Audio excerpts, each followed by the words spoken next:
Hey everyone, so just before we start with today's video, I wanted to give it a little bit of an introduction. So today I am talking to Quentin. He's a Bachelor of International Relations student from the US, studying at the ANU, just so he could share his experience as an international student at the ANU and some of the challenges that he's faced that I might not necessarily be able to speak about with you.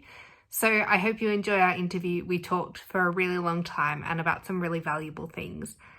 So just head down to the description box if you don't have an hour and a half to spend watching the whole video, and just click on the things that are most relevant to you. But yeah, I hope you enjoy it. I had a great time speaking with Quentin about the challenges that he's faced and about his experiences here in Canberra. So yeah, let's get on with the video. Of course. Be able to give everyone a little bit of an introduction about who you are and what you study and what year you're in and those sort of things.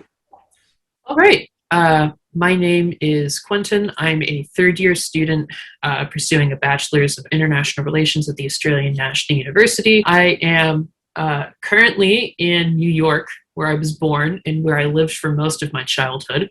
I have been studying at the ANU remotely since early 2020. And I suppose, why did you choose to come and study in Australia, especially at the ANU, instead of choosing to study in the US? That's actually a really good question. Coming out of high school for me was difficult because I was in a very unique situation where I moved around a lot between different states.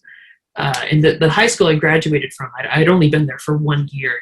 And so as a result, I came out of school with an academic performance that was didn't look the best on paper. And so even though I had like very, very strong extracurriculars and things of that nature, the way the admissions process works here in the US is it's ridiculous, the amount of stuff that you're expected to have to get to go to a somewhat good school. Like my younger brother, he is literally a published cancer researcher, which he has been since he was 17 years old, and Johns Hopkins waitlisted him. Wow. Yeah, you hear a lot of stories about how competitive it is to get into universities in the US. Competitive doesn't even begin to describe it. It's absolutely insane. And so if you do everything right for your entire childhood and you have exactly the kind of stuff that you're supposed to have, like I had a college consultant. Like my family literally paid someone to sit down with me and figure out how I can best represent myself to schools to increase my chances of getting admitted. And after working with her for a few months, the conclusion that we came to was that I was going to have a hard time finding somewhere that would be, a good place for me and what I was actually capable of. Because the story that everything on paper said and the story of who I was as a person are two, those diverged quite significantly. And on top of that, I've always been in a very international family. My dad has worked overseas a bunch, and so I followed him to pretty much every continent on the world already by that point. I'd already lived overseas for brief periods of time at that point, and I knew that I didn't really want to stay where I came from, if that makes any sense. Yeah, you'd already had a very cosmopolitan upbringing, and you probably enjoyed. Right, exactly. Because I've been in New York for a considerable portion of my life, and New York is like nowhere else in the world. But at the same time, you do the same thing for 20 years. No matter how interesting it is, you want to start exploring other options. Yeah. So we ended up looking at a couple of places in the US, but we mostly looked overseas. We looked in the United Kingdom, France, the Netherlands, Australia, New Zealand, Vanuatu, and a couple of other places, sort of like scattered around the world, like a multi-country, multi-continent search. Yeah. And what we found once we looked is that elsewhere in the world, I could get an education just as good, or in the case of the ANU, a better one than I could have gotten here in the US, with significantly less paperwork to get in and significantly less financial outlay, which was also a factor. Yeah, I think that's a really interesting point because, from the perspective of a lot of other international students, studying in Australia is a big investment. But right, it's a big investment, yeah. But this is America, where a single year at a private university is going to run you well over $60,000 before any scholarships. And so usually that's one of the reasons here in the US where even if, for me, you have the benefit of coming from a very privileged background, it's still going to be a struggle to be able to plonk down the massive amount of cash it takes to study here. If you don't get like some sort of like academic bursary or like some sort of recognition or if I were like a kayaker, I could get a full ride on my university's kayaking team. But unfortunately, I'm not a kayaker, so I had a difficult time. Yeah, I completely understand why you'd want to look further afield in that case. Seems like a very difficult environment to study in, especially if, one of those things is not as good as they want it to be. Right, exactly. Yeah, that's a whole other discussion to have about standardized testing and GPAs. And but that's really interesting reason for you deciding to come to Australia. So I suppose the next question is that application process that you went through to obviously come here. I suppose it was possibly easier than what you were going to do in the US, but did you find it challenging at all? It was easier in most ways, and it was challenging in some ways I didn't necessarily expect it to be. So we ended up choosing the ANU because the reason I chose ANU specifically is because out of all of my contenders, it was the highest ranked academically, and I knew that I could get in. Yeah. So I figured I might as well. Like the top two, it came down between ANU here and the University of Canterbury in Christchurch, New Zealand. Yeah. And they're both wonderful schools. I had a great time at ANU. I would probably have a very good time at Canterbury. But for the same education, one just opened a lot more doors than the other one did. Okay. So we went with ANU for that reason. And coming from the system that I came from, I kept expecting myself to have to prove or evidence various different things. And when we visited there, because we came during a campus open day and we inquired as to what the admissions process was like, we talked to a couple of different people, and we came away at first under the impression that the people that we were talking to were the wrong people to have talked to, because the way that they described the process, it sounded much too simple. Yeah. Especially with what you're comparing it to usually. Yeah. So we went to one of the admissions clinics, and they were just like, "Did you graduate from a high school?" And I'm just like, "Yes, I did." They're just like, "Did you score at least this much on one of the standardized tests?" And I said, "Yes, I did." And they were just like, "Great, that's it. That's all you need." Yeah. And I was just like, what do I do for like my personal assessments for stuff like that? Oh, yes, it is. You're right. The woman I was talking to legitimately was taken aback. Like, she had no idea what in the world we were talking about because she had no exposure to a system that required that level of limboing to get yourself into a school. Yeah. So on that end, it was all easy. The challenging bits ended up being something that's vexed me about ANU in particular for a while. And that's if you run into a situation that the massive churning ANU bureaucracy doesn't have a ton of experience with. So when they wanted my transcripts for high school, they needed transcripts from a high school I attended in New Jersey, just to verify, they didn't care about what the scores were. They just cared that I had gone. Yeah. Like they had cared that I had been at all. And their guidelines on the thing, on the website, they were very, very specific about it has to be a color scan of the documents. Must be a color scan of the documents. And I'm not sure how this has never come up with anyone before, but the original documents issued by that school district had no color on them. They were only black and white documents. Yeah. And so I tried sending them off like 3 or 4 times, and each time it got kicked back with a progressively more like passive-aggressive email saying, we've been very clear that this needs to be a color document. And you've sent us a black and white document. And each time, this could never get done over email, because if we did this entire thing by email, I'd still be working it out. They're not very quick to respond, or at least they weren't before COVID. So I'd have to wait until 11 o'clock at night so I could get to a good time where there'd be people in the office. And then I had to call Australia at 8 cents a minute and try to explain to them, I'm sorry, these documents are this is how they came. Yeah. There is no other way. And each time I reached someone, they were just like, sorry, it has to be a color scan of the documents. If it's a color scan of the documents, it won't be a problem. I didn't even think my high school transcripts were in color. Right. And so a very low income school. We weren't wasting money on color printing. Right. That's what I mean. I don't understand how this was this much. Like, this took like a solid like 6 weeks to get resolved. Like, towards the end of this, we were legitimately pondering like actually flying to Australia and hand delivering like a sealed envelope in which there were only these black and white documents. And so the second to last time I tried like scribbling on them with a highlighter to, to indicate to them that these documents, it was a color scan, because here's some color on it.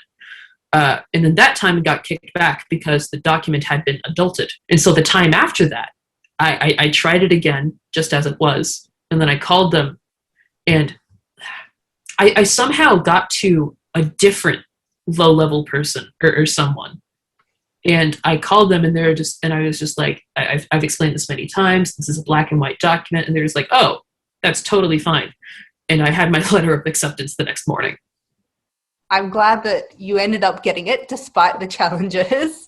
I suppose that leads on to my next question is, obviously you got your confirmation of enrollment, and then you have to start the visa process. How did you find that? So the application itself was interesting because they needed me to list every time I'd left the United States in the last 5 years. It's a challenge. And I had done that at least 25 times. So, yeah. And how do you remember the dates? My partner has applied for a student visa, and he deletes like all of his emails. So he didn't know when he's flown out of the country like a decade ago. So this is not a problem for me and my family. Because we are no stranger to having to apply to visas. So we are absolute pack rats. Like, everything that we do is very documented for exactly this kind of situation. With that said, it took a solid couple days of me and my dad just sitting on the couch, literally going through day by day on the calendar to see if we were anywhere else that year. And obviously I looked at my frequent flyer account so I could see my flight history through there, but I don't always get to fly Star Alliance if someone else is paying the bill for that trip. So it took a lot. And the most difficult part actually was we had to substantiate what we were doing while we were out there. Like we had to provide like a detailed written summary of the things that we had done while we were there. And to this day, I'm still not sure if we did like too good of a job, like if we were too thorough. But me and my dad were just like, okay, well, we don't want to have my application get held up in processing. Because we were not specific enough as to what we did on our weekend in the Czech Republic in 2017. I totally understand the feeling. We wrote a 4-page or something GTE statement for my partner, and he's from the East. Yes. But when they travel, you travel with your national identity card. There's no. Oh yeah. No. Yeah, I've been in the Schengen area a bunch. I know exactly how that works. You just cruise through. It's like going to a different state here in the US. Yeah. Exactly. We entered Spain and there was no one at the border. There was we weren't even coming in from the EU. That caused me a lot of problems later, obviously, as an Australian. But right, of course. Yeah. But yeah, it's a very difficult visa process. Yeah, the GTE was interesting. I wasn't sure because like on the one hand, I didn't want to shoot myself in the foot if I like decided I wanted to stay later. So like I essentially just wrote like a page and a half essentially stating I have had a bunch of visas like this. I have never like done anything wrong on them because I need to get more later. So just trust I'm going to follow the rules. And this is one area where the privilege of my background specifically is definitely going to show in, because I like we put in all of this work to make sure like all of the forms were filled out correctly and everything. And they literally granted it to me the second my application was received. Yeah, I think there's definitely some discrepancies between, individuals applying for visas. My partner, again, as a European, is also in a position where he has been like, well, yeah, I've never done anything wrong. This is, that's all I can say pretty much. And he genuinely might want to stay in Australia later because he's my partner and have a genuine reason to do so. But at the same time, you also have to prove that, in your home country, you're like, well, yeah, I am tied to here. All my family live here. Like, yeah. Yeah, no, I still see a bunch of doctors over here that ended up helping me. Also ended up being the reason I was stuck on the wrong side of a border closure, but that's a different story. Yeah, I think that the visa is definitely a process that's quite anxiety provoking for a lot of people, and Oh, absolutely, absolutely. Because the issue is you end up getting caught as a like if you're someone who's applying and you have a passport where people don't just take you at your word for it, it can definitely be challenging because you're physically removed from this process. You know, you're removed from any of the decision making, and you're essentially stuck between two colossal bureaucracies that really only have a superficial interest in working with one another. Yeah. So like if one of the two parties, you know, doesn't do something on their end, or if there's some sort of hitch on one of the ends, it feels like it's very easy to get stuck in some sort of like bureaucratic quagmire because someone didn't do their job properly or someone didn't do their job speedily or any number of things. Yeah. I think that, yeah, we're both in a position or have been in positions in the visa process where we've definitely benefited from the fact that we come from quote unquote safe countries. And even coming from a safe country, the process was still, a pain in the ass at times. So I definitely have a lot of sympathy for people who, won't have nearly that easy a go of it, however fairly or unfairly that is. Yeah. And I think that that's something that people need to take into account when choosing to come and study in Australia, is that it's expensive to get a visa in terms of other countries in the world. And also if you come from those unsafe countries, you often have to then prove in a different way, whether that be through a medical test or through an interview, that you are fit to arrive in Australia. And beyond that, international students play a very unique role in the society of Australia specifically that people, that international students in other countries maybe don't necessarily play. I had no idea that this was a thing that a lot of people did when I did it.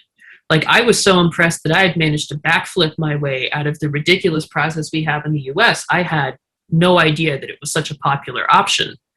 Yeah. And what I discovered as I came out there was that, international students take up a lot of the, it's a lot of Australia's political consciousness is focused on them as well. And at times it can definitely take on sort of a racial or a cultural undertone as well. Like, one of the things I noticed when I first came out here is that international student is often code for Asian or something like that. And what I've seen as Australia enters into a diplomatic spat with China is that, people will, want to put restrictions or whatever on the number of international students coming into the country. And it really just ends up being a polite way of saying, we want fewer people of Asian descent coming into this country. So while on the whole, I feel like Australia as a society is very open and very welcoming to lots of different people from all over the world, it definitely is worth bearing in mind that international students specifically are sort of a point of debate in the wider society. And, as we saw with students who come from China during the COVID-19 pandemic, it's very easy to find yourself becoming the unwitting face of a much larger geopolitical thing that you personally have absolutely nothing to do with. Yeah, I think that's a very valid point. And I think that from a different perspective, I suppose, is as an international student, you have to want to be coming for the right reasons, I suppose, as well. Because oftentimes we see students who maybe their English isn't necessarily as good as it really should be, and they struggle to communicate. And obviously that makes their experience as a student very difficult, because even as someone who speaks English as a first language, it can be difficult to study, especially at the ANU. Yeah, I got docked 10 points off the first essay I ever turned in because I didn't put a U in color when I should have. Yeah. And so you're speaking English as a first language, and it must be so difficult for those students who speak English as a second language. No, it really is. It's really easy if you're an international student to feel kind of misled, because on the outset, you are, You're the it gets to a target. point, right, you're the target market, and more than that, you yourself are a commodity of sorts. Absolutely. Like, the dollars that you spend on your education are so valuable that in certain countries, these universities in Australia get into overseas bidding wars over who they can, advertise to more, and who they can recruit from more aggressively. And so if you're out there, you get sold something. Absolutely. And you don't necessarily receive it when you get here, because some of the stuff that you're promised, like, I've seen overseas agents make all kinds of promises to people, like stuff like it's going to be so easy to stay and live here for the rest of your life, when really that's that ends up being on the government to provide, not the university. And the universities can lobby and they can politic, but they ultimately have absolutely nothing to do with the decisions that a government makes. And so that's an excellent segue in terms of getting sold and not received into how the ANU has been handling online learning. Yeah, exactly. Because obviously, now you're back in the United States, and that's definitely going to pose some challenges in terms of time difference and other things as well.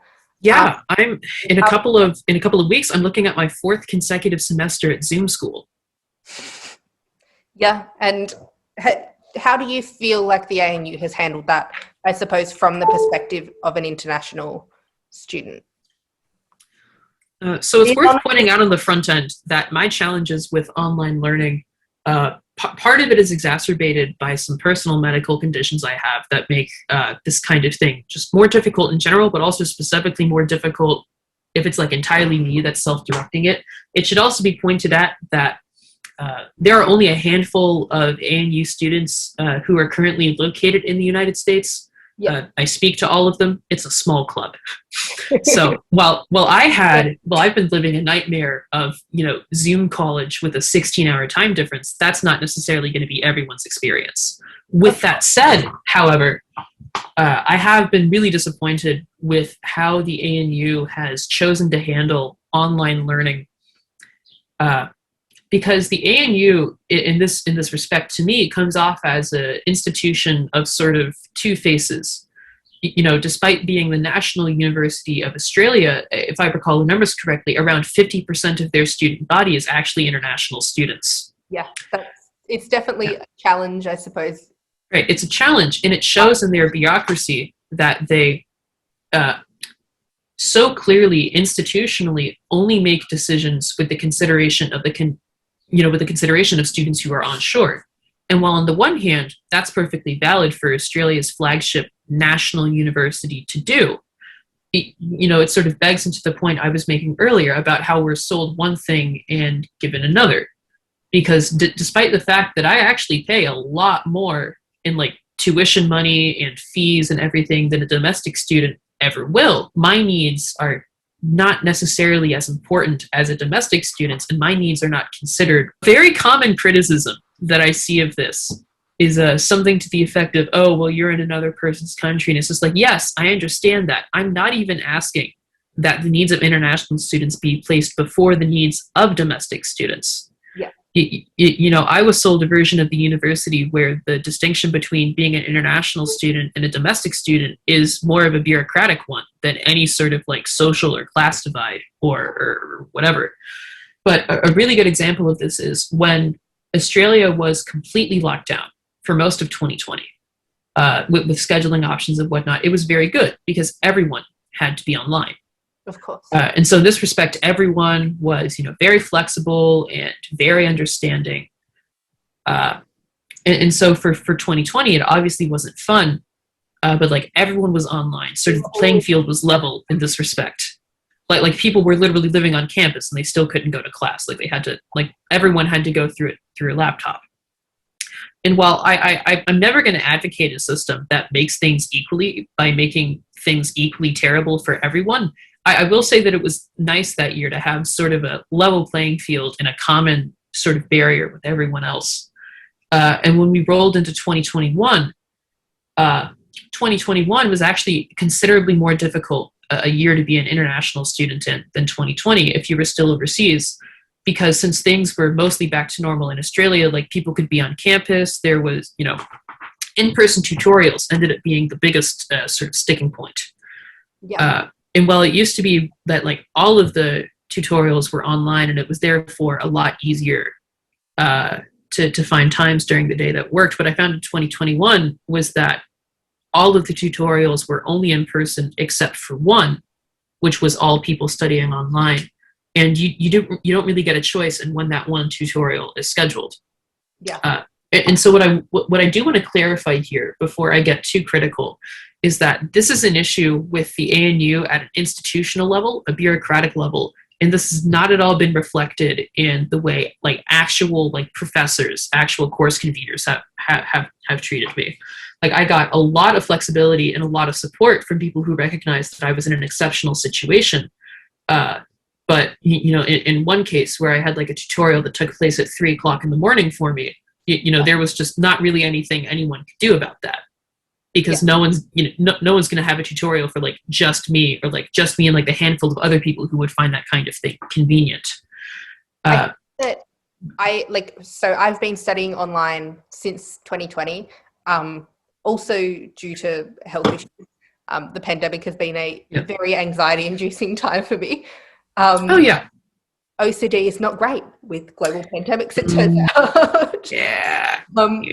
So I've been in the position of doing online learning, but I've been really lucky that for all of my classes, we've either had the option to do not like an asynchronous tutorial where we do we comment on things or post like that, or obviously I'm in the right time zone, so the tutorials are midday for me. And also I've had a lot of options in my classes. Most of my classes were actually 100% online. I had one class where we had an in-person tutorial and that was it.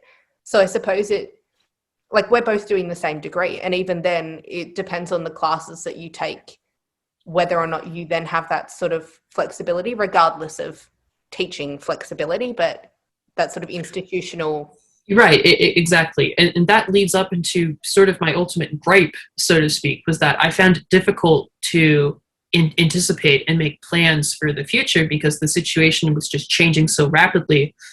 And on its face, the institution is very monolithic in that it sort of does what it does.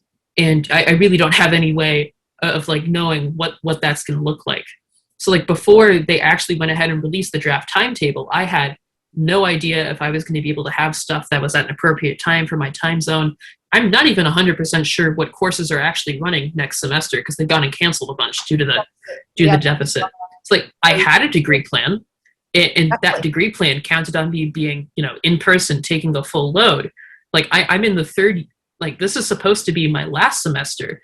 And now because of this and because of difficulties wherein some of the classes that I have to take in order to graduate just don't get offered at a time where I can physically take them now. I'm not going to graduate probably until 2026 or 2027. So my 3-year degree has gone to being a 6-year degree. And like, it really just everything's sort of been blown in the air. And like when I talk to individual people about it, like whenever I have to talk to accessibility and inclusion, like the individual people I talk to, they're always super lovely. And they always go out of their way, and they even proactively like do stuff for me to, make things easier. Like when I mentioned to a woman I was talking to at the disabilities department that I was having difficulty reaching another office on campus, she offered to physically leave after she hung up, go visit that office on my behalf and communicate what I was trying to communicate to them. Yeah. So once you get a person, like a real living person that you can speak with, it's helpful. I totally see what you're saying. And I've also had similar issues. Like we're doing the same degree and one of our mandatory subjects was cancelled last year. And I'm also like you, I've planned my whole degree. I'm very, type A. I liked having a plan. And then come the start of this year, I really had to change that. And I suppose simply because I've been in Australia and I've been able to be somewhat flexible despite doing a lot of classes that I am not interested in at all. I'm actually on the opposite side of you and I'm going to finish my degree 6 months early. But that's only because I've been able to study these subjects at this time and then jump through the bureaucratic hurdles to study at another university for the winter break.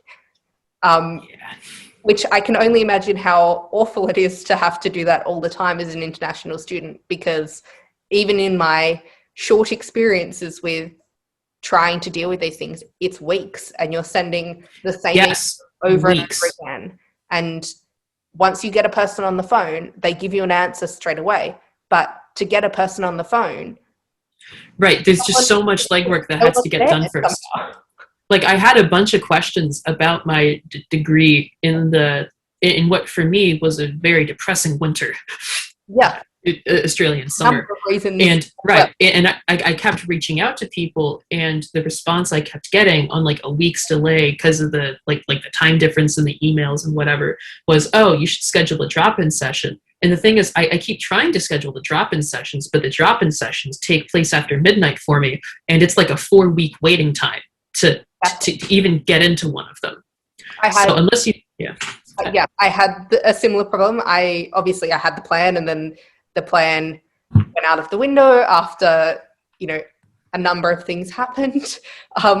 But then I tried to schedule a drop-in session as well, because I was like, what am I going to do? In the end, I just had to sit down and read through all the ANU policies and replan my degree myself, because I couldn't go for a drop-in session. I asked for a drop-in session, didn't get one. It was just, and I can only imagine, like, I'm here, I could physically go to the office at the ANU and talk to a person. You don't have the opportunity to do that, even if you desperately wanted to. Oh yeah, no, I fortunately had friends at this point. Like, I had people that were on campus, and they were just like, dude, like, I'll just go for you. Like, I had a friend of mine offer to strap his phone to his head so I could attend via FaceTime, and just like he offered to, like, yeah, you ever seen Arrested Development? No. Oh, so never mind then. If you're watching this and you've seen Arrested Development, you know exactly what I'm talking about.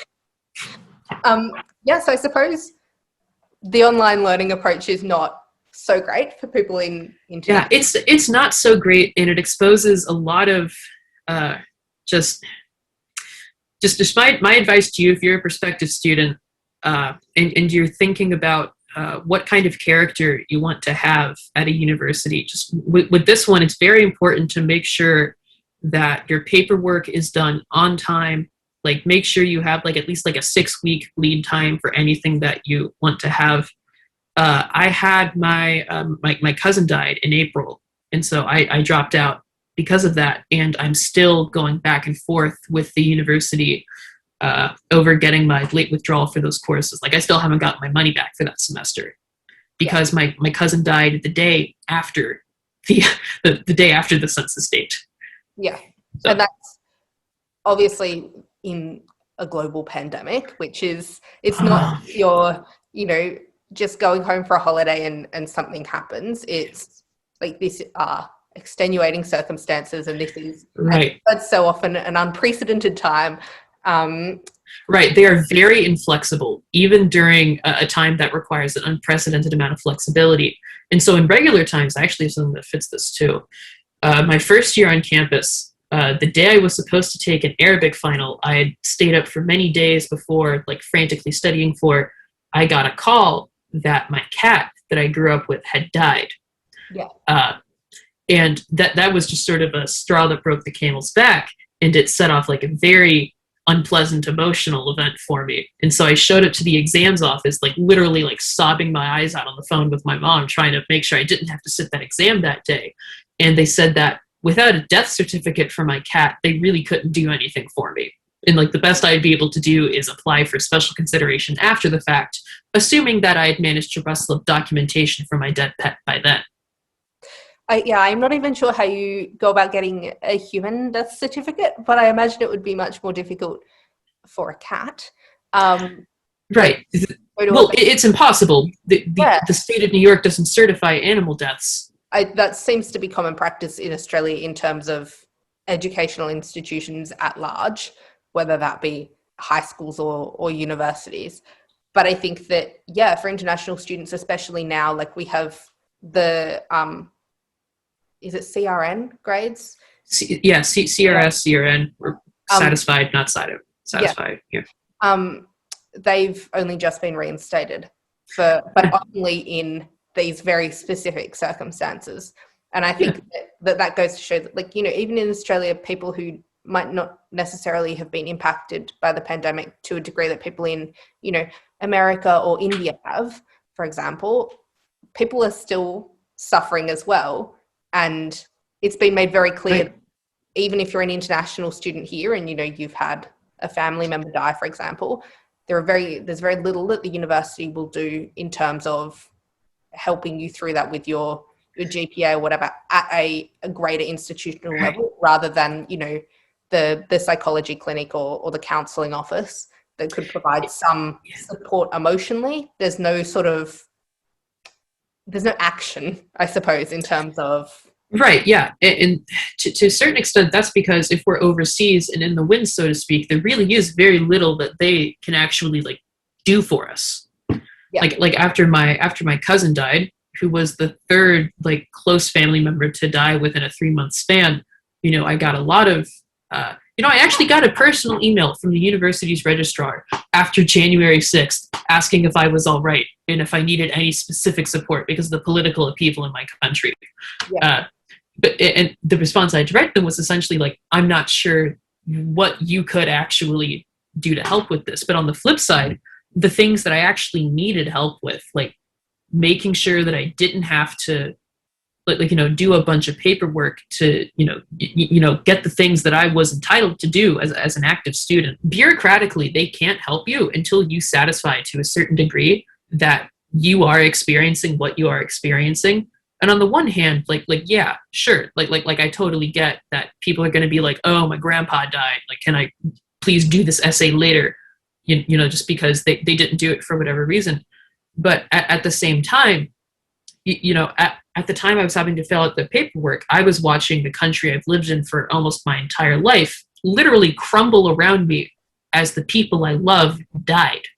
Yeah. And the fact that on top of all of that, I had to individually prove, I had to scan in the program for my cousin's memorial service just to get the program leave I needed for that. I think that's obviously, as you said, people do the, my grandfather died sort of shebang when they haven't done things. But this is a completely different situation to that, I think. And you're right saying that the support, even if the emotional sort of support is there, that's fairly useless when you're in a situation where emotionally you can't handle doing the paperwork, and it's going to cost you too much emotionally to do that, which I totally understand. I there all the time.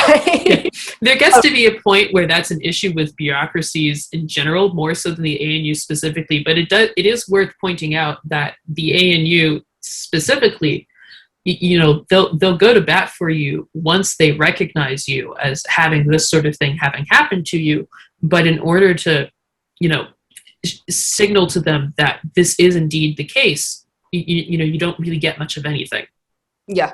So. I think that's a fairly good summary of the challenges. And I think that, those challenges, some of them are unique to the international situation, like Timezones, for example, but also some of them are felt more broadly across the university community.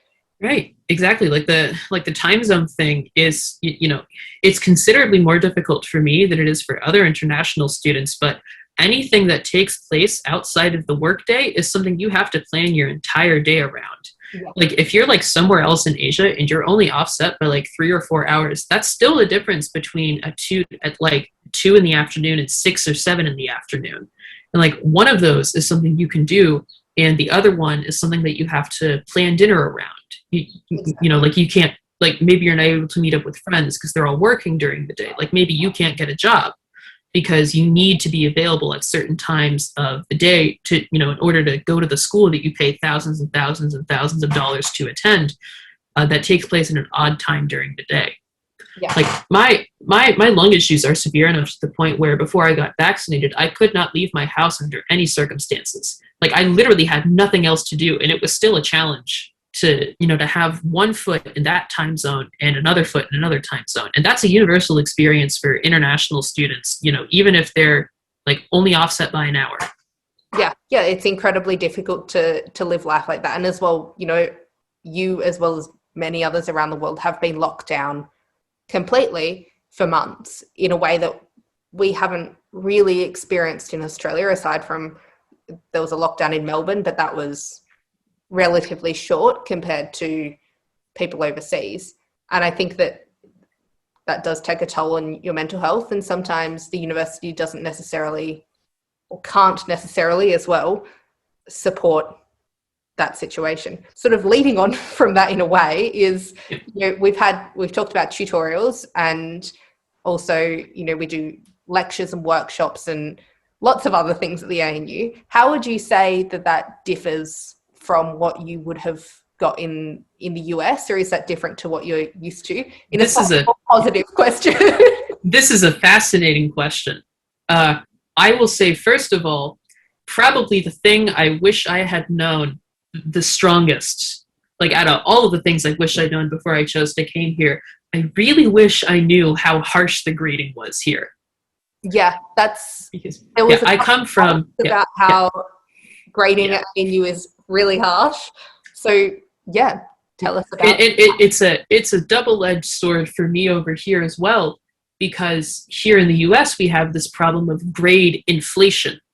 Yeah. Like from what I've heard from my friends that still live here and still go to school here, you have to essentially never go to class or not have a pulse to get below a B- or something. And a B- that's like an 80 or an 82. So really the lowest grade you could expect to get when you're showing up and doing the work is the cutoff for a high distinction here in Australia, which is very difficult, sometimes needlessly difficult to accomplish. Yeah, I read about people online, and I look at people's GPAs on LinkedIn or whatever, and people in America, it seems that there are a huge amount of 4.0 students. In Australia, an absolute handful of Australians all over Australia will have a 7.0, which is the scale that ANU uses, but other universities use different scales. But so what's interesting about this specifically is I'm sorry, go ahead. I was just going to say, in between a 6 and a 7 at ANU, it's you're doing great. That's phenomenal. And whereas here in America, a 4.0 is actually not the highest you can go on our system that tops out at 4. Nowadays, in order to get, my sister is applying to colleges right now, actually, because she's a junior. She's about to be a senior. Stanford is one of the options that we're looking at for her. And the average GPA, the higher tier of people who apply there, their GPA is a 4.2 or a 4.3. Which seems odd considering it's 4.2 or 4.3 out of 4.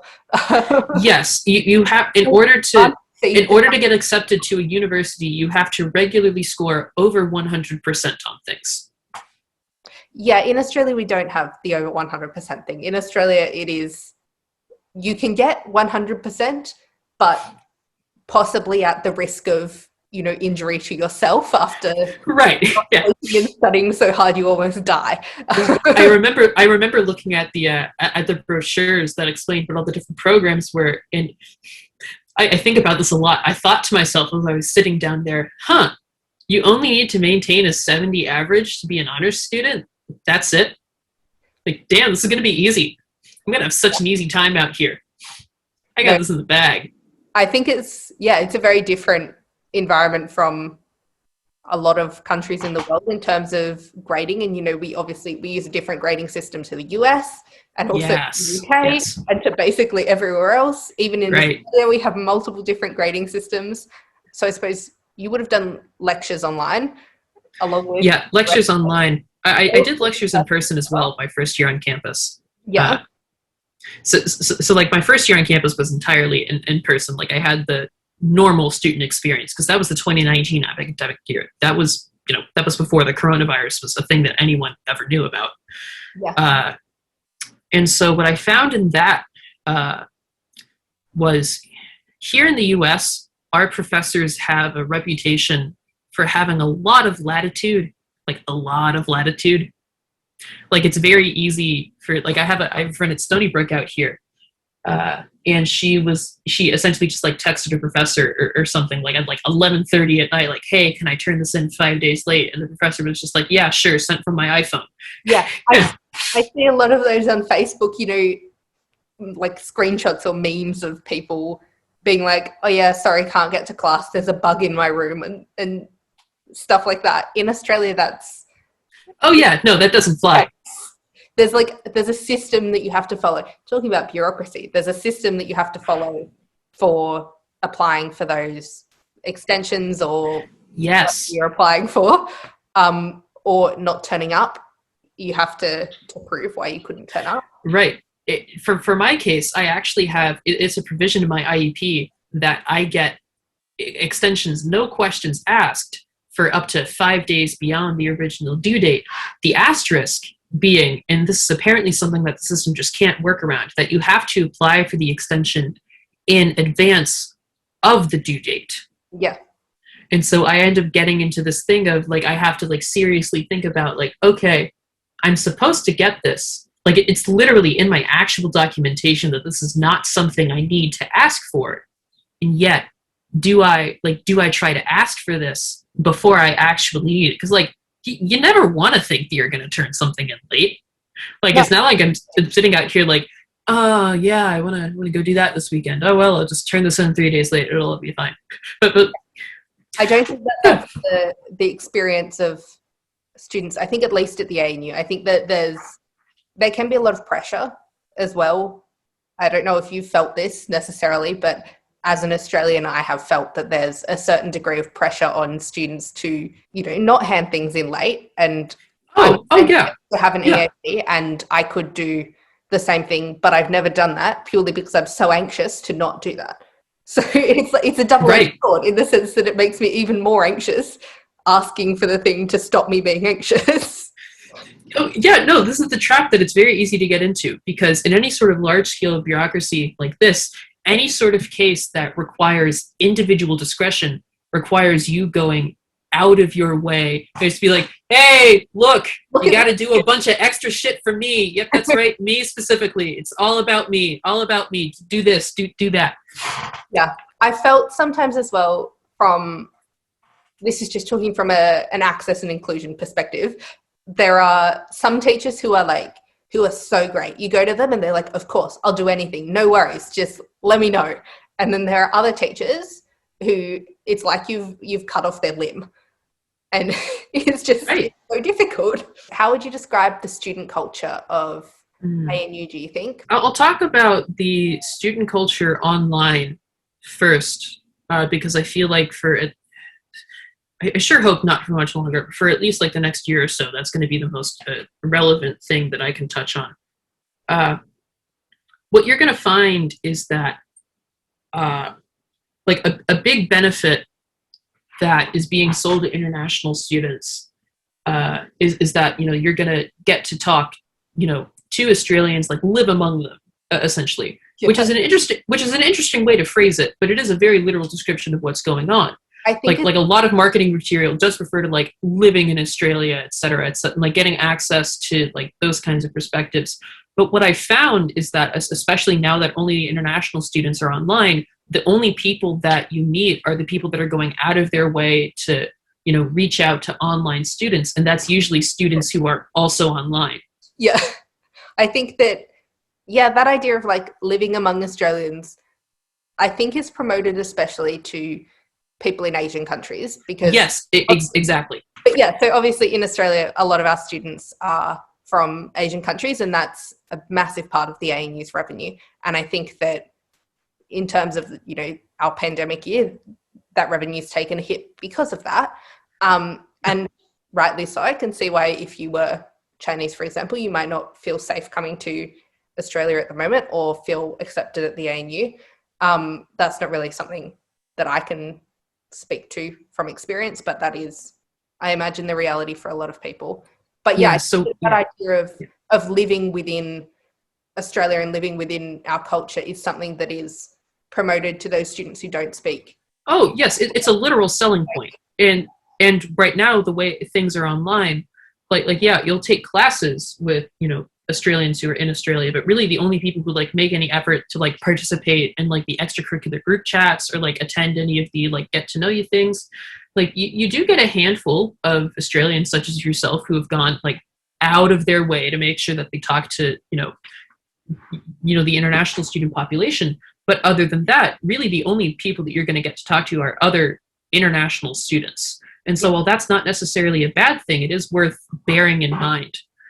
I feel sad for both sides of the equation because both people are just missing out. Like both sides are missing out on so much like exposure and like interchange of ideas that's just so valuable. And it's part of the, it's literally the thing that augments the ANU is the ability to have so many different perspectives from people who come from all over the world and have had different experiences.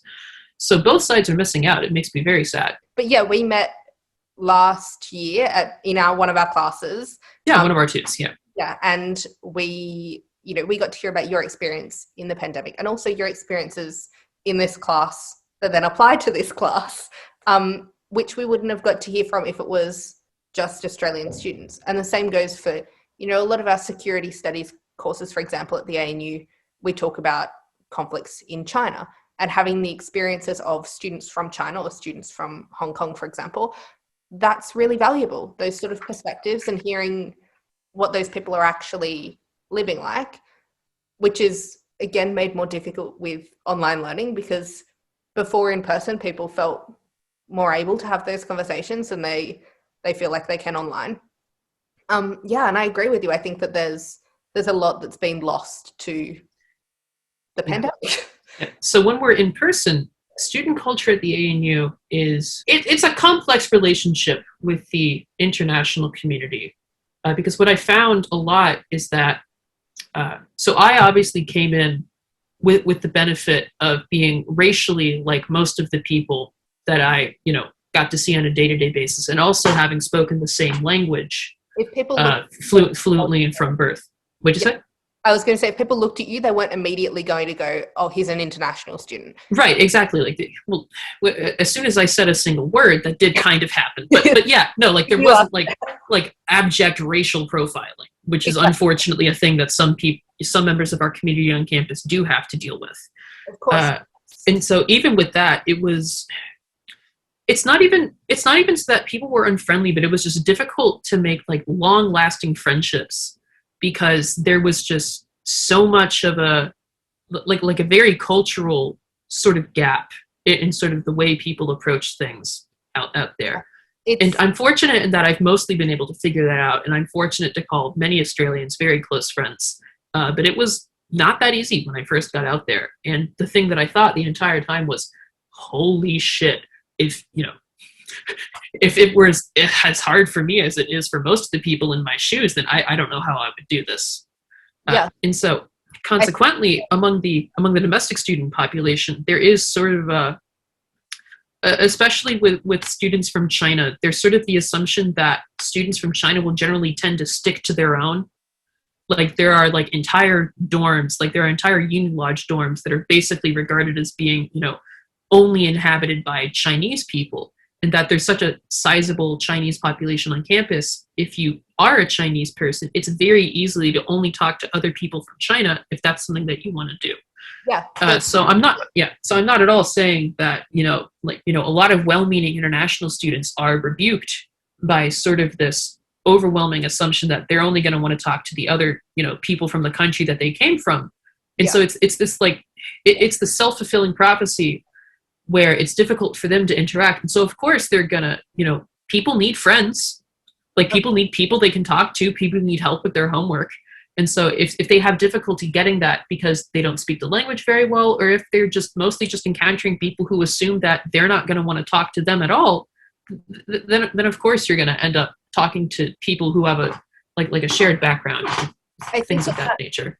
That's a conversation that really needs to be had in Australia. So, as I've spoken about before on my channel and in this discussion today, I have a partner who is Spanish. He speaks English as a second language. And, I never really, I knew Australia was a racist country. I come from a background that is not white, despite the way I may look. But yeah, I think that racism is still there, despite the fact that we like to pretend that it's not. I think that you're right in saying that a lot of the time these student groups they'll come together and they'll only be speaking to people who are from their own culture, whether that be through their decision, which is totally fine. If you want to do that, you do you. Like, I can see why you want to speak to people with your own language. We're always so excited when people speak Spanish. So I get that. But yeah, I think that Australians on the whole often don't even consider making friends with these people, or aren't necessarily in the same environment where they can. Like, I feel like a lot of international students have to go to clubs to make friends, for example, whereas Australians are either going to university with a couple of their friends from their high school or their area, or they live in a dorm with people and they connect with them on a cultural level that other people aren't able to do, in the same way that you as an American might connect with another American on an American level. But I think that as well in Australia, as an American, do you feel like you face any sort of discrimination, I suppose? Because this is a challenging question to answer. The higher English-speaking people, I wouldn't necessarily say America is at the top in Australia. Yeah. So you're correct in that having that specific identity has posed its own unique set of challenges, which, while in no way mirror the difficulties of students of other backgrounds experience, is still difficult in its own respect. Of course. What I will say first of all is that as an English-speaking person, a lot of people just assumed that I wouldn't have many problems when I came out there, because for the same things that make my experience easier than another international student from, say, China or India. I had a very different experience from theirs, but consequently, and I got this from both the university itself and from advocacy groups for international students. I got the expectation that because I came in looking like everyone else and speaking and understanding the same language as most of people in Australia, that I wouldn't have much of a hard time fitting in at all. And so I ended up in this, we're like the big tick, like I could talk to people, I could talk to people if I wanted to make friends, but at the same time, there was this very distinct sort of cultural gap where the little things not quite aligning really just made it, just very hard, very, very hard. There are, nuances in the ways that people communicate. Right, exactly. It's the nuances. It's nuances that really got me. It's the simple stuff. Exactly. I almost got hit by a car a bunch of times because I kept looking the wrong way when I was crossing Northbourne after work. I totally understand that. But yeah, I was living in the UK before I came back to Australia, and a lot of the times people wouldn't even understand what I was saying because I was saying distinctly Australian things. And that's right. Yeah. We can communicate at large, but there are also discussions that, I don't know, when you're talking with your mates, you talk in a certain way that you've all talked. Right. Yeah. There's a certain level of banter that's expected, like a certain level of commonality that was just. I think as well, you being American, not regardless of your own personal beliefs, I think that the ANU is a very sort of liberal left-leaning university. We're very open-minded. Yes. We're very yes. It is one of the most liberal in the truest sense of liberal, not as in the Australian Liberal Party, cities in Australia. Right. Yeah. The idea of America, I think, especially at the time that you came, wouldn't have been particularly helpful for you in making friends with people. Oh, no. I'm going to paint it like this. There were a lot of people who in the same breath would say that they were not, that they had no sorts of prejudices against anybody, no matter where they came from. And then at the same time would very actively dislike me because of the place where I was born and the place where I spent a lot of my childhood. And so as someone who has always lived sort of an international life, this perspective is not new to me. But what I will say is that Australia was uniquely vitriolic in how they went to, I was at Prison Wamba my first year on campus, and there was a dude I had a toot with who, on seeing that I was in that room, literally walked out of it because because and like people asked him like after that, like, hey man, why'd you leave? He was like, oh, the American was there. That's an experience that, like, not to invalidate the experience at all, but that's an experience that It's experience that a lot of people have from a lot of countries. The difference being, because I do not have a lot of systemic barriers to equity that people of other races have, the response I get to that was just, people don't really accept that as a thing that's happened. Because the country I happen to come from is also, very wealthy and very influential politically. And so while that was not necessarily surprising, it was disappointing. I think that for me, that doesn't surprise me, but that's just because I'm very aware of how our country is, and I'm very aware that there is a certain hierarchy of, within the country, people will get chosen for jobs in a certain order, regardless of their merit necessarily. And I think that I can see how in the ANU at least, which... Oh yeah, no, it doesn't help that I'm in like literally all I talk to in Toots are people who are like very politically opinionated. And it gets to where, especially in my first year, when I was still getting to know people and like before people knew me for who I was, like I was very much reduced to like the person from the country that I'm from. Yeah. And like that's literally the only way people chose to think of me, was the people, the person from this country. And like, especially in Toots, we're like, I'll say this, I don't agree with a lot of the decisions that my country makes. I really don't. You don't need to have your own political beliefs. Right. But at the same time, it gets to a point where if we're having like, sort of condensed one-dimensional discussions about nations and their actions, I sort of get lumped in as the personal physical representation of this country. And the way people treat me as a result of that is not always kind. I think that we have a very open political community at ANU. Like, we are the leading political university in Australia. So that's... I know. That's why I chose to come here. Yeah, exactly. That's the same reason I chose to come here as well. Going to ANU can open a lot of doors in terms of Australian political careers. And I think that we do have a very vocal community. It's typically more vocal on the left than on the right. But I think that, there's definitely room for discrimination in that, between people of, people who are seen as the same as us in Australia.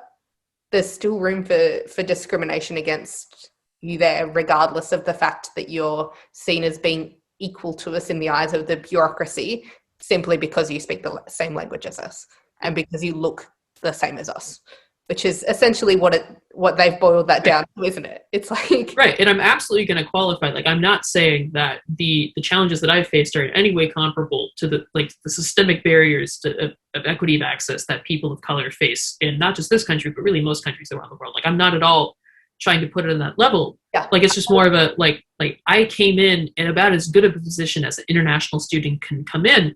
And because of the fact that I was an international student, X, Y, and Z ended up happening to me. You'd only be better off if you were from New Zealand or British, basically. Yeah, right, essentially. And even if I was like New Zealand, for example, like people make a bunch of jokes about sheep. Exactly.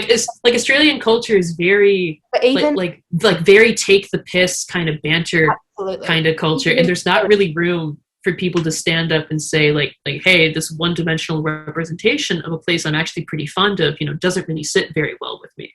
Yeah, but even in Australia, like if someone comes from Tasmania, for example, we'll make jokes about them being inbred. And that's just like, that's a very normal part of our culture. I think that, again, you're like, your story is a very valid story, and that's why I've wanted to share it with other international students, to show that you don't have to be from a non-English speaking background to still face challenges when you come to an Australian university. And at the same time, possibly these people were actually having a joke with you that wasn't taken as... No, that's the thing. Like, which is like totally for every person that was like doing it good naturedly, there were also a lot of instances where people, talking disparagingly about the country I come from and about me specifically because of the very fact that I came from there, like there was not room for good faith in that. Like that was like actually like malicious And this is exactly why I asked you, because I knew that there would be those experiences. And I know that,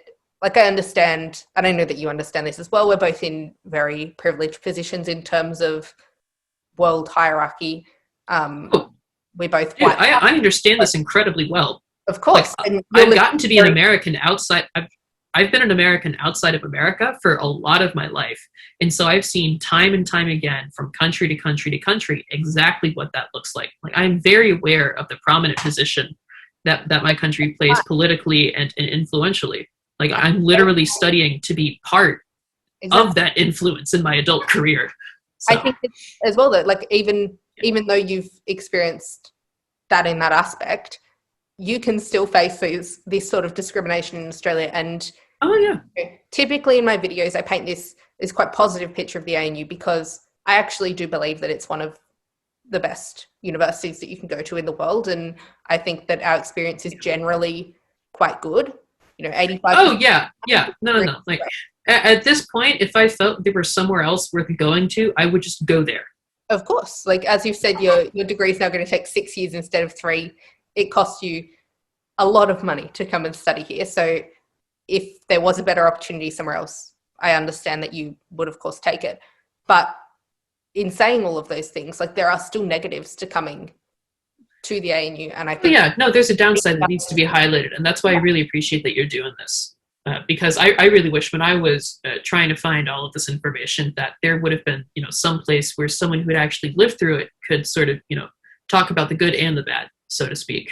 Exactly. And I was in the same position as you. I was living overseas as well, and I wanted to see, like, you watch videos of people going to Oxford and Cambridge and, like, Yale and stuff, and they're like, oh my God, day in my life at Yale. And at the ANU, there's nothing like that. And I think that highlighting these student experiences is really important for new students who... Right, exactly. There needs to be a foil to the marketing, essentially. Yeah, because a lot of what we see on YouTube is basically ANU propaganda, which that's literally what it is. It's content that's tailor-made to get people to uproot their lives, move here, and plonk down a whole lot of money in the process. Yeah, and it's like, cinematically filmed, absolutely beautiful. This that I'm filming is low budget, sitting in my bedroom. I think that, like, the ANU's marketing has a place. It's there for a reason. Like, they're an institution, they need to make money. I get that. But without their marketing, I would have never heard of it. So. Exactly. But at the same time, we need to make sure that, like, you don't want to spend all this money on a place that you aren't going to feel safe, you aren't going to feel comfortable, that you go to. And like you said, you experience things that aren't necessarily in that marketing. Right. So being prepared, I think, is the key thing to studying overseas. Being aware that it's not this beautiful, rosy story where you live with Australians and we skip around all happy and you're going to have the best experience of your whole life. I think, yeah. To be clear, the year I spent in Australia on campus, even for all its challenges, was really my favorite year I've ever had in my life so far, because there was just a beautiful sort of independence to all of it that I really haven't been able to recreate. Because, even though I do the same job here, but like over here, I still live with my parents and all that, and we're like over there, I was like truly like living on my own. And while that did terrify me most of the time, it was very positive. Yeah, I understand that as well. I've lived independently since I left home. But I suppose, could I ask, when you were on campus, did you live in like a student accommodation like Uni Lodge, or did you live in just a share house? What kind of accommodation did you live in? Yes. So there was so little information as to what the different halls were actually like. There's like 3 different things that talk about it. One of them is like a defunct forum from 2005 where half of the buildings they're talking about don't exist anymore. And the other half is the dearly departed ANU Confessions, which is uniquely terrible as a resource. Yeah. So what I ended up doing is I ended up just putting in for right, because it was, I put in for right because I have a lot of serious food allergies, and I wasn't very fond of having to eat rice for dinner most of the time, which is what ended up happening anyway, but it's neither here nor there. But I put into it because it was new. It was completely new.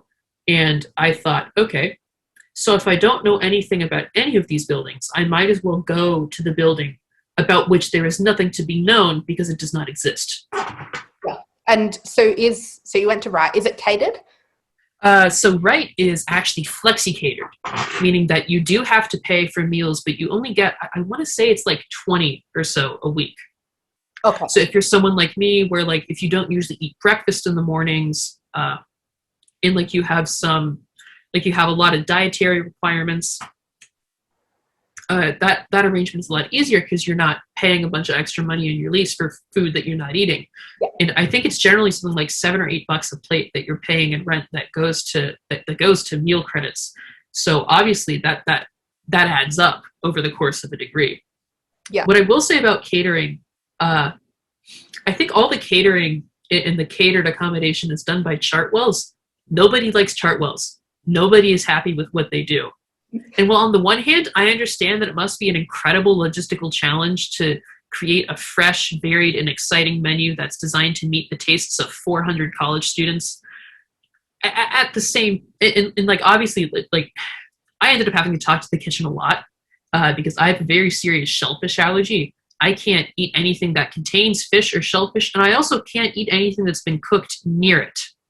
Yeah. And so that required a lot of in-person confrontation. While everyone working there was trying their best, there did get to be a point where they were just hampered by the culture of the company that they were working for. And so the catered accommodations, the food is hit or miss. Sometimes it's great, sometimes it's terrible. And if all they have is stuff that you don't really like, then you're just kind of out of luck. Yeah. I suppose my next question in relation to that is sort of, and also my final question, is in terms of living in Australia and the cost as well, if you feel comfortable sharing how much Wright of course costs, then... So Wright is, and the only reason I remember this number is because of the number that it is $420 a week to live at Wright. Yeah. Something that myself and many of the people I lived with were very pleased with. Yeah. So in terms of accommodation in Canberra, accommodation is super hard to find for everyone. Basically. Yes. It's challenging and it's expensive. What I will say is that the way I got to interface with this was very unique because all of my assets that we're paying out of that's all held in the US dollar. Yeah. Which is sort of it's the currency of currencies. And we're talking about hierarchies. Let's talk about currency hierarchies as well. Right. So the US dollar is very strong, and especially in relation to the Australian dollar, the dollar is very, very strong. Yeah. So things that were expensive for some people were not only did they just cost less in real purchasing power parity, but we also had the benefit of an exchange rate that started low and generally trended lower for the time that I was out there. It's trading at about 75 cents on the dollar now. It started at 69 while I was there, and it got as low as like 64. Yeah. So for you, it wasn't so much of a challenge. It was like a wonderland of things I could afford. Like my unlimited, I have it's a very cheap plan by Australian standards. How much a month do you think I'm paying for unlimited data on a cell phone? In Australia, you'd be paying like $60 or $70, probably. Oh, so I paid $35 a month with Optus in Australia. Here in America, it's anywhere from $75 to $80 a month. Yeah, and that's right, and that's on a carrier that's not so good. If it were on a good carrier, you're looking at least $100. And it's like this for like everything you could possibly need to buy regularly. Like groceries, incredibly cheap by comparison. Like rent. Okay. Not only do I come from a currency that is obviously interacts with the Australian one very differently, I also come from the New York real estate market. Yeah. So in comparison, Australia is obviously in that case a lot better financially, like you get more money in terms of what you're getting. Yeah. So despite the considerable expense involved, it ended up being an excellent value proposition. Obviously not the experience that most international students are going to have with it, but it was it was considerably easier than trying to do shit over here, despite the fact that I live here. Yeah. So I suppose my final question, is there anything that you would like to tell international students that you don't think you've covered so far in this discussion that like you really wish that you'd known before you came here? What I will say is that obviously as an international student, you're going to have challenges that people around you will either, you're going to be with people who are either in the same boat as you or people who have absolutely no idea what it's like. With that being said, this experience really is what you make of it. And for every international student I saw who had difficulty making Australian friends and just had difficulty interfacing with the culture, it's not a life for everyone. And if you don't think it's going to be a life for you, then frankly, it probably isn't. So really just don't fall for the marketing hype. Really think about the fact that you're going to be steeped in another culture that sometimes will see you as a giant walking dollar sign. But again, with that said, my experience has been positive. It has been positive. I would do it again in a heartbeat. And again, for every international student I saw that had a really difficult time, I saw other international students who hit the ground running and ended up integrating very, very well into the community. And I'm fortunate to call myself a part of that second class of international student, but that's only because I really made a really, really concentrated effort to sort of make everything out of that experience that I could. So if you find yourself thinking that you're going to come here, I wasted a lot of time, waiting on things to happen. And I discovered a little too late that you have to make things happen for yourself.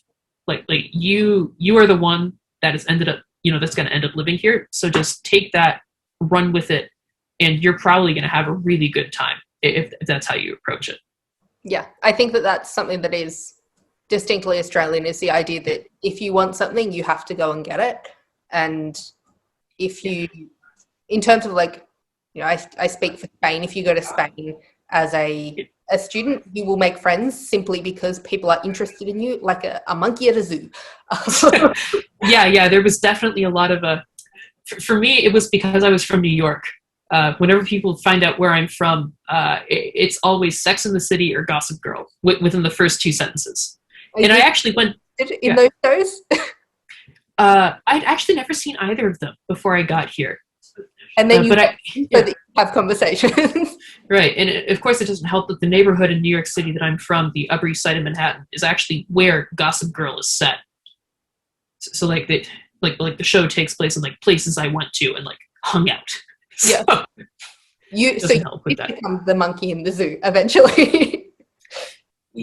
Yes, that is exactly what it turned into. But then from that, I encountered a lot of assholes. I'm not going to lie. I encountered a lot of people who were rude about where I was from, but I also encountered a lot of people who were really curious to see what that was like. And then that ended up turning into a relationship where both of us benefited from the differing perspectives that each of us were able to offer.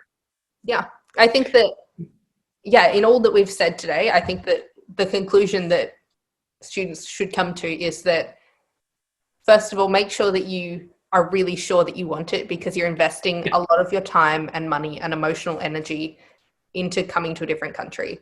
And exactly. Right now, that's obviously more of a challenge because international students can't enter Australia. So if you are coming here to study, you're doing it online. And as Quentin's talked about, there are a lot of challenges to studying online, especially when you're not inside Australia. And I think that at the end of the day, no matter where you come from, Australia can be quite divided on whether they accept people or not. We like to other people, I think, as a nation. And regardless of how similar you might feel to Australians and Australian culture, it's still going to be difficult at times to communicate in terms of jokes and things that we might find culturally appropriate that other cultures don't. So thank you, Quentin, today for sharing. Yeah, of course. If I just had to sum it up real quick, I would say that I've done a lot of talking about the negative aspects. I consider it a positive overall. It's hard, but it's worth it. And at the end of the day, Australia is often called the land of the fair go, and I did get a fair go. And if you come here, you know, you're going to get that too. It's one of the beautiful things about this country. It's why I plan to live in it going forward. Thank you. I'm glad that you like the country. It makes me feel good. But I think that, yeah, you're right. And I'm glad that you provided this sort of, I suppose, more negative perspective than what I typically provide on my channel. My channel is usually very happy and very nice and just talking about some of the other study experiences. But this sort of negative perspective from someone who is an international student who is living that is really valuable. And I hope that all of the people who end up watching this, which is never a huge amount on my channel, but hopefully one day this helps an international student who is wanting to come here and wants to hear about Quentin's experience, both living here and also studying online. So yeah, thank you, Quentin. Thank you so much for having me, Bren. This is wonderful. That's okay.